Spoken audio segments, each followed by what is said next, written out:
All right, everyone, welcome to Reviewing the Ring, where I take a look at what WWE gives us and I review it. Today, I am looking at this week's Monday Night Raw, which saw the opening of the show start with Bray Wyatt. He ended the show last week and he's starting it this week, so they're at least making Bray look like a legitimate contender going into Extreme Rules. He comes out, does his normal Bray thing. He's interrupted by Roman Reigns, who comes to the ring and, of course, talks about his yard. Angle comes out, immediate match is made, so we have Bray Wyatt and Roman Reigns to start off the show. Run in by Joe, Coquina clutch on to Roman, causing Bray to lose by disqualification.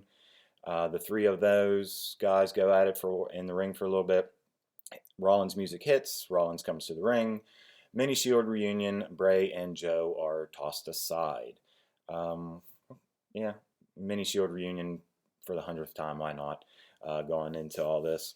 Next, we have the cruiserweights is Tozawa versus Davari. And absolute squash match. Tozawa wins, does his chants. Okay. Then we get to the debut of the Drifter, Elias Sampson. There was an earlier segment where he interrupted Kurt Angle playing his guitar. And Angle said, "Your debut's tonight." So we have this.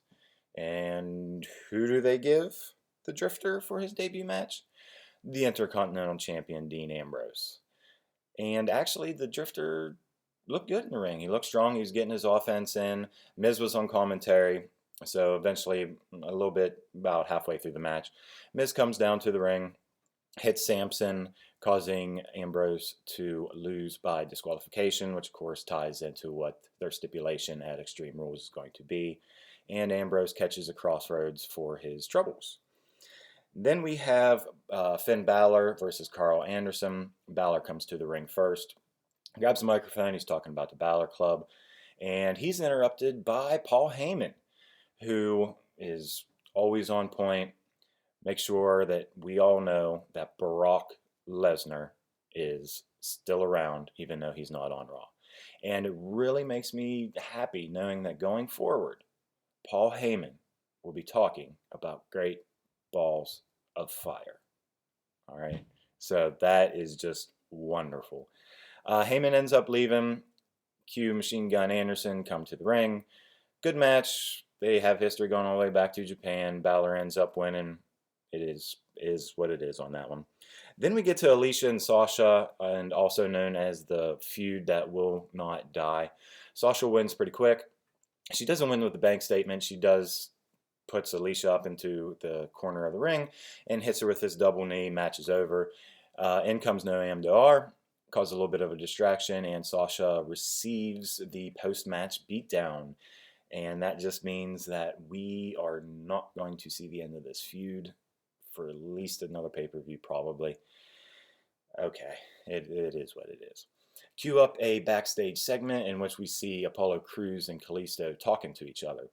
In comes Titus, and he wants Kalisto to be the first international star for the Titus brand.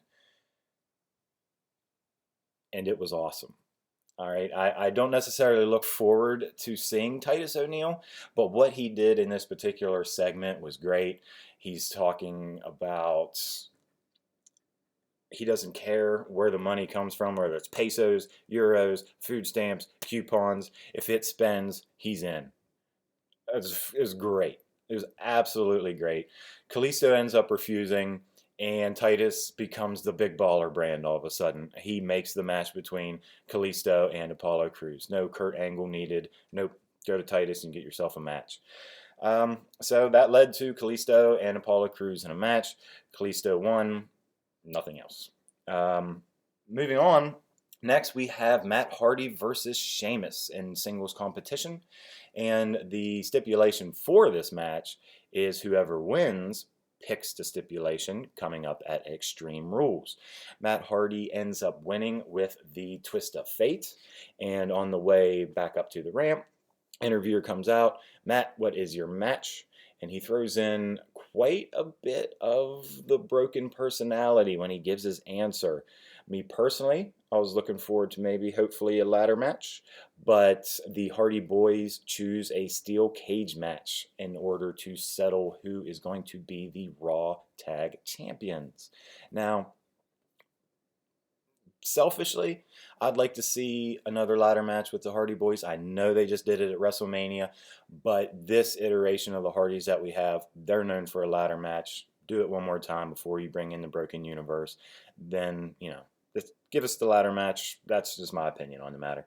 Then we have back to the purple brand. We have Austin Aries versus Nice with Neville at ringside. Apparently, Neville didn't have a match coming up, so they're like, go out there and sit in that chair. We'll do something with you. Aries wins with the last chancellery, leaves the ring. Neville walks into the ring. They're jawing back and forth as Aries is leaving the ring. Neville puts the Rings of Saturn onto Nice while he lays there, and after the match, it's later announced that the stipulation for the Cruiserweight Championship between Austin Aries and Neville is going to be a submission match. All right, so I believe that's all the matches at Extreme Rules. All the stipulations are out there. And speaking of Extreme Rules, the next match is Mickie James versus Alexa Bliss, who has very rapidly become my favorite female wrestler on the entire roster, even over Charlotte. Alexa is just on point right now with her character, mic work. It's great. It was a very short match. Alexa ended it with DDT. Gets a kendo stick from out underneath the ring. Starts beating Mickie James with it. Cue Bayley. She comes out, runs Alexa off. Bayley's holding the kendo stick. Will she hit Alexa with it? Will she? Won't she? Is she too good? So, kendo stick on a pole match. We're getting it. Okay. So next, that moves us on to the main event, which started in the opening segment, is Joe and Bray versus Rollins and Roman. And during the match, there's a sign that says, Roman Reigns thinks the world is flat. I like that. I had to mention it.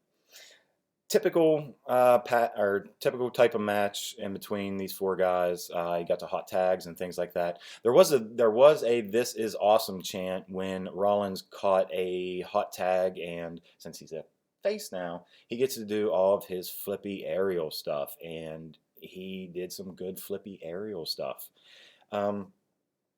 Roman ends up running into Seth Rollins, so causing that distraction. Joe put the Coquina clutch on Rollins. Yeah, puts it on Rollins, and then Bray delivers Sister Abigail to Roman, ending the match. And I believe Bray got the pin. So match over. Mini Shield reunion did not last long. Cut to the back. Kurt Angle is standing there with Finn Balor. I emphasize that for what is incoming. Balor says to Angle he wishes that he was out into the ring with those guys. And Angle announces some matches for next week's Raw, which will see Bray, Joe, and Balor in a triple threat. And then we will see Roman Reigns versus Seth Rollins to close out next week's show. Overall, it's about a B. Nothing too bad. We're 2 weeks out of Extreme Rules, so it's just basically getting the stipulations, continuing the storylines and things like that. Decent show, not too bad of wrestling. Really can't complain. So, thanks for watching, and I will see you for the SmackDown vid. Have a good one.